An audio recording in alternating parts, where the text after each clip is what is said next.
Hello, honeys. Welcome back to the podcast. Hope you all had a refreshing long weekend. I certainly did. But let's address the elephant in the room. Our Masterful Mr. Right special still has not dropped, and that's because, honestly, honeys, my attention has had to be elsewhere.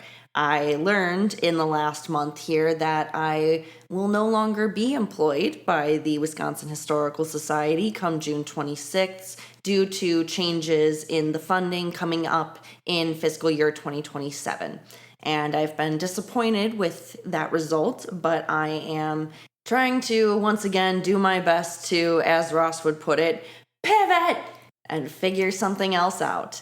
So my attention has largely been on applying to jobs and looking for my next opportunity and the next way that I can serve whatever community I end up in. Hopefully it's still Madison, but that does involve taking a bit of a step back from our productions, really, everything except the Beesness, because at the end of the day, I still have to make sure that I can pay my rent. And at the end of the day, as much as I love this podcast, it doesn't pay me. So please know that it is still a work in progress, and I hope to have it here by the end of the summer, but bigger priorities are weighing on me. So I truly hope that for now, the Beesness will keep you all happy. I'm trying to put more effort into making our stories even higher quality here. So with that in mind, once again, here we go, your weekly headlines, the who, what, when, where, hows of the art world, and the why you should care. I've noticed, honeys, that the universe likes to do a funny thing when it comes to our follow-ups, our updates on stories past. Whenever I say that I think something's going to take a long time, it gets resolved the very next week in the headlines, as it did here, where the ex-husband was found guilty of scheming the murder of art dealer Brent Sikkema. Daniel Sikkema was accused of hiring the hitman Alejandro Triana Prevez, who stabbed the gallerist to death in his Brazil townhouse in January of 2024. Prevez remains in prison awaiting trial, but there's no word yet on Daniel Sikkema's sentencing. Dealer Brent Sikkema was known for cultivating extensive relationships with very notable artists, including Kara Walker, Sheila Hicks, and Vic Muniz. Last week also saw the CalArts president booed during his commencement speech.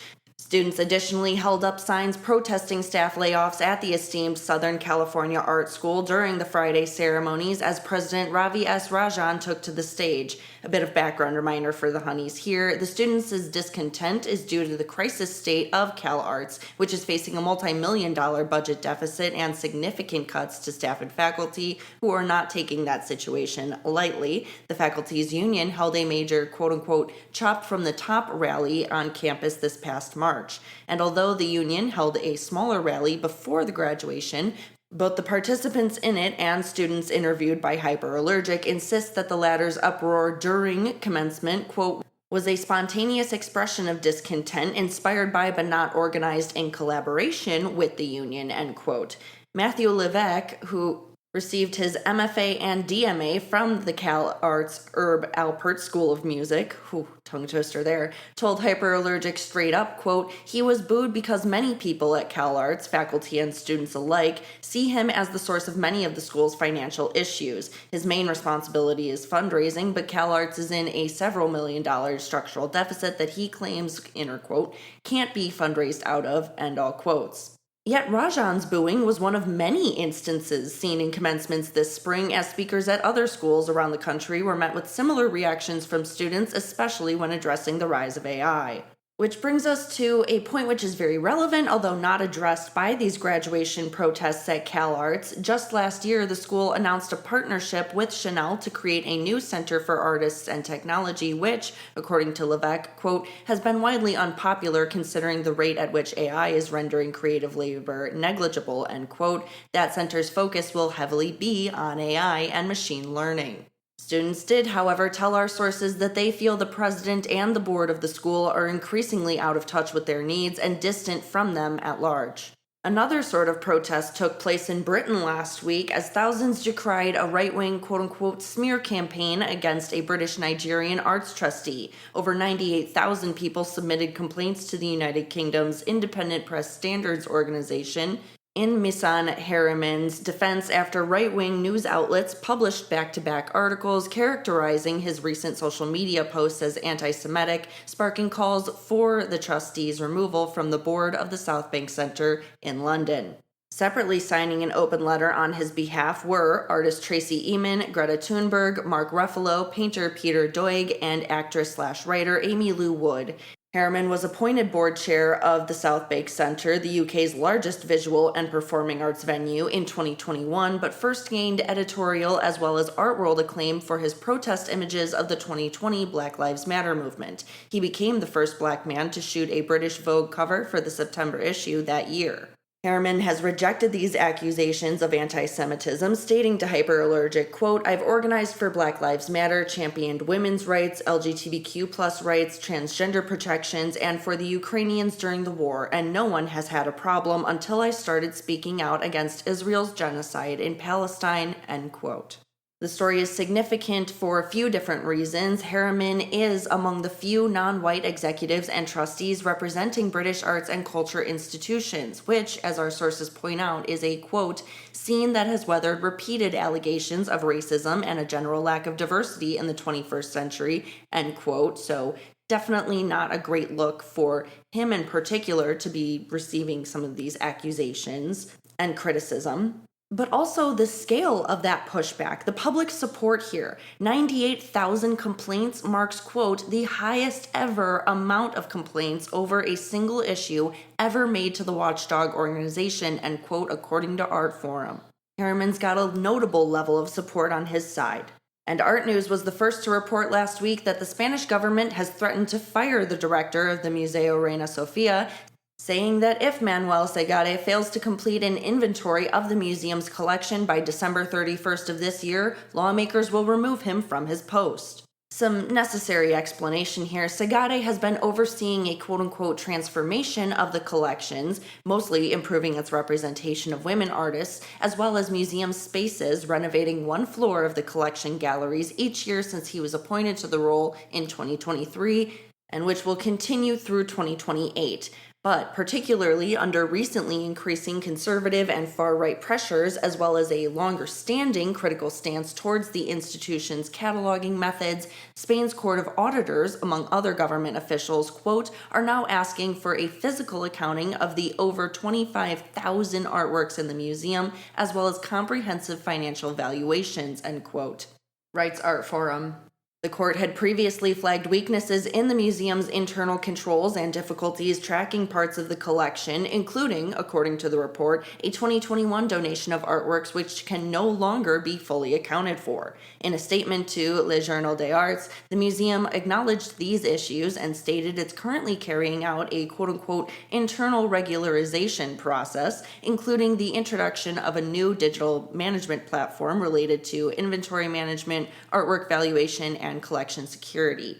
Still, these pressures over the accounting are coming at an inopportune time for the internationally recognized institution. The Museo has faced recent criticism for turning down the Guggenheim Bilbao's request to borrow Pablo Picasso's Guernica, which prompted, as we covered, Basque officials to seek meetings with Spain's culture minister in an attempt to override that denial, as well as facing criticism from a pro-Israel group who accused the institution of, quote, "incitement to anti-Semitic hatred," end quote, for displaying a Palestinian flag on its exterior and for hosting a series of seminars titled "From the River to the Sea: International Solidarity with Palestine."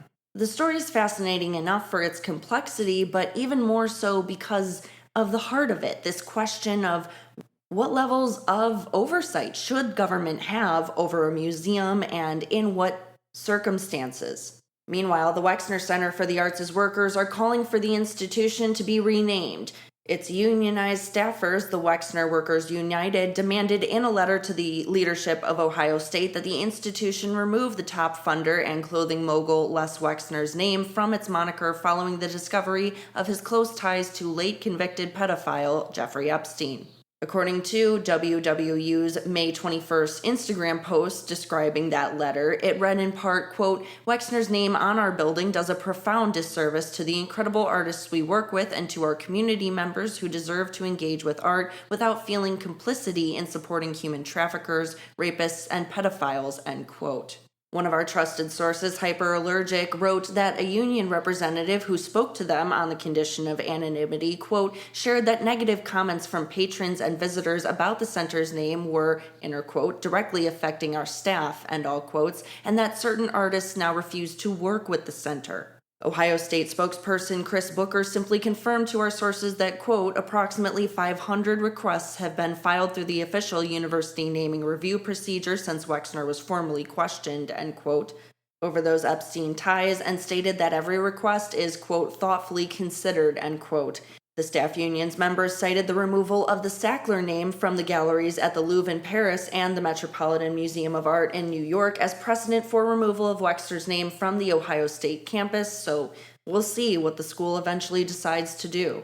Speaking of unions, the Seattle Art Museum was also in the news last week as over 100 staff members across departments announced their intention to unionize as the Seattle Art Museum Workers United in a recent letter to the director and CEO and the museum board asking for recognition before Wednesday, May 27th, citing unsustainable wages and subpar benefits as their reasoning for forming one. The new union would be affiliated with the one that currently represents workers at the Tacoma Art Museum, the Washington Federation of State Employees /AFSCME Council 28. And we're including the headline, honeys, because it shows that the trend of museum workers unionizing across the country is not over. Also last week, a federal bill meant to create the Smithsonian Women's Museum failed over the demand that it honor only quote-unquote biological females. On May 21st, the legislation failed to pass the House, defeated in a 216 to 204 vote after Democrats rejected changes added to the bill by Republicans in March, which included language specifying that the future museum center only the accomplishments of, quote, biological women, end quote, and featured a line explicitly demanding that the institution not, quote, identify, present, describe, or otherwise depict any biological male as female, end quote, which triggered concern that the achievements of transgender women would be excluded. Also worrisome to many who voted no on this bill, added provisions which would have given Trump and his allies increased control over the project's development, such as language giving Trump unilateral power to choose an alternative site for the museum instead of its planned national mall spot, on top of approval power going to the Trump-controlled Commission of Fine Arts and the National Capital Planning Commission.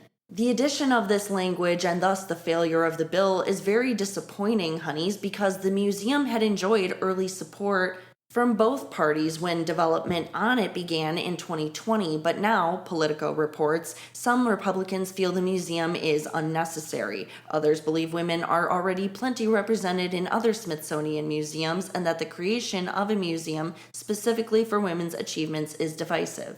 Instead of moving closer towards the development of another museum, another great celebration of our history, we're now moving further away. Also in the headlines last week, for restoring mention of Trump's impeachments, the National Portrait Gallery. After sparking uproar earlier in the year by scrubbing all reference to those two impeachments following White House complaints to its parent institution, the Smithsonian, the gallery put those summaries back in a new wall text accompanying Trump's portrait in its Gallery of American Presidents. We did notice, honeys, that the original text mentioned the reasons behind Trump's twin impeachments, quote, impeached twice on charges of abuse of power and incitement of insurrection after supporters attacked the U.S. Capitol on January 6, 2021. He was acquitted by the Senate in both trials, end quote, while the new text only mentions the fact of those impeachments, the infamous January 6th insurrection, the administration's response to the 2020 Black Lives Matter protests, and his few accomplishments. Mindy Farmer, the National Portrait Gallery historian who led the revamp of the texts, told our sources that, quote, all the normal review processes for the labels, end quote, had been followed and insisted these changes were not made due to White House pressure. Personally, I do see this reworking as a sort of compromise, a sort of middle road that gives Trump less to complain about, but at least the facts are there. A new list, however, has named 11 of the most endangered historical sites in the U.S. and includes Stonewall. The National Trust for Historic Preservation released its annual list of the most endangered sites in the United States on Wednesday of last week, and while some were shortlisted due to threats of redevelopment and environmental decay, several others, primarily those commemorating sites of civil rights struggles, were included because they have faced political challenges from the Trump administration. Two such examples that we've covered: the Stonewall National Monument, which was stripped federally of its trans and non-binary language and later its pride flag, the latter of which was quickly reinstated by state and local officials, as well as removal of exhibits describing the lives of 9 enslaved people at the President's House site in Philadelphia.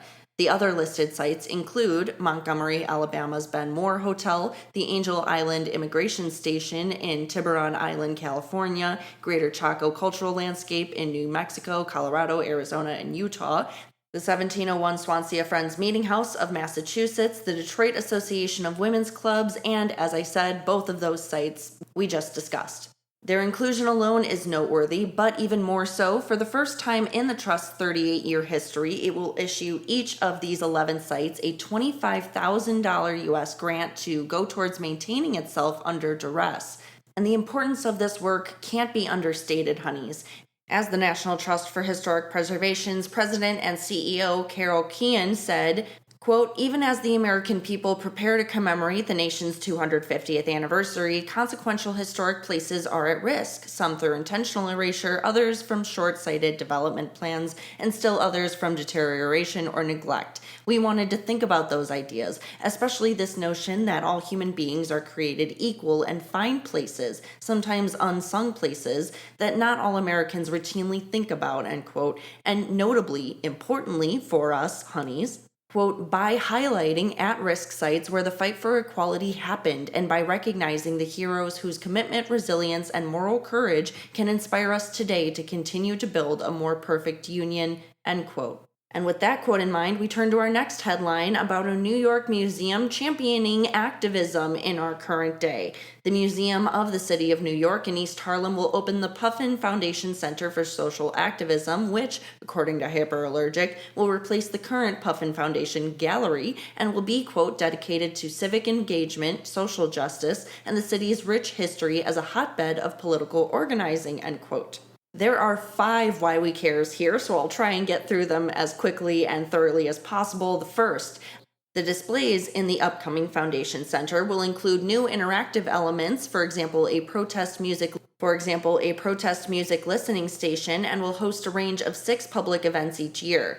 The second Why We Care, it'll be accompanied by the center's first temporary exhibition, Halumi Katapina, Lenape Legacies and Future, marking the 400th anniversary of the quote-unquote purchase of Manhattan from its indigenous inhabitants by Dutch colonists. The third Why We Care, the namesake nonprofit, is notable already for awarding grants to artists and art organizations to tell the stories of marginalized groups, will provide an $8 million donation, the second largest in the museum's history, to fund the renovation and expansion. And the fourth Why We Care, that foundation grant, will also fund an annual fellowship for the next 12 years. And our fifth and final, and possibly the weightiest Why We Care here, the Museum of the City of New York's expanded focus on activism and the history of diverse communities and underrepresented voices, especially through this establishment of the upcoming center, is significantly timed and is brave, considering that museums nationwide are feeling the pressure to avoid any association with a so-called woke agenda due to the very real risk right now of losing federal funding. A huge applause to the museum. Keeping with our sort of hopeful headlines and New York City for a moment, its Department of Cultural Affairs has revealed 6 commission proposals for a Billie Holiday monument, which will be installed outside the Jamaica Performing Arts Center in Queens, where the iconic jazz vocalist lived and performed through the Percent for the Art program. The headline's notable, honeys, because this monument has been a long time coming, the concept first emerging with the announcement of the department's She Built New York City initiative in 2018 and being revitalized just 2 years ago. The second Why We Care, the Department of Cultural Affairs is asking members of the public to share their input on the designs by Thomas J. Price, Tanda Francis, Nikisha Duret, Lavon Bell, Tavares Strachan, and Nikisha Breeze to help them make the final selection. The winner will be named this summer. The renderings and explanatory/supporting text for each proposal is already available on the department's website as well as in person at the Jamaica Performing Arts Center. We love to see this element of public outreach and participation. We did hear about one pretty major decision. However, the French government announced Monday morning that an international team of architects combining the efforts of New York's Seldorf Architects and Studios Architecture Paris have won the high-stakes competition to execute the biggest overhaul of the Louvre Museum in 35 years with an estimated cost of approximately $1.2 billion US. The selection is a big step forward in this expansion process, and the expansion itself is notable because it could help refresh the museum's image at a desperately needed time given everything that's happened since the heist. That event and the bad press surrounding it, protests, strikes, faulty maintenance reports, and even a major ticket scam. We also couldn't help but notice that successor Christophe Larabeau seems to have gotten what former director Laurence Descartes wanted all along. That expansion will feature 2 new entrances to the museum as well as a new gallery solely for the display of Leonardo da Vinci's Mona Lisa, which will require a separate entry ticket. And 2 more quick stories before we go. We learned about a new book which provides a rare look inside Japan's tattoo culture. Author and journalist Manami Okazaki's The Japanese Tattoo recounts decades of personal relationships and an exploration of multi-generational tattoo families and provides rare insights into the traditional Horishi style as well as its masters with an extensive documentation of archival images and new photography. For anyone interested in that culture or in the practice of tattooing at large, this is a pretty awesome thing to check out. We also heard about a new and unauthorized Larry Gagosian documentary, which will go inside his art empire. Former employees and artists of the mega dealer will apparently spill it all in the forthcoming film titled Shadow Man Inside the Secret World of Larry Gagosian by Barry Avrich. And here's the juicy Why We Care. Our own sources confirmed that Gagosian's team was unaware of the project when Page Six broke the news of it. Avrich, who also wrote a book last year about the Knoedler Gallery fraud scandal, said the film will complete his trilogy about the art industry. The current twosome of Blurred Lines, Inside the Art World from 2017, and Made You Look from 2020. The Gagosian is a monolith in terms of the commercial art world, so I, at least, am very interested to see what all goes on inside this secret world. And that's our Beesness for the week, honeys. Hopefully I've kept you entertained as I have kept you informed. Hopefully you've learned a thing or two. Make sure to stay hydrated out there, especially as we get into the summer heat and humidity. Enjoy the remainder of your week. Take care. We will talk soon. Today's episode of Highbrow Honeys The Beesness was researched, fact-checked, outlined, edited, hosted, recorded, re-edited, and produced by Celia Bugno, yours truly. Shout out to our music master, Chris Meinhold. And as always, we encourage you to follow us on social media to keep up to date with everything that we are producing for you, our beloved honeys.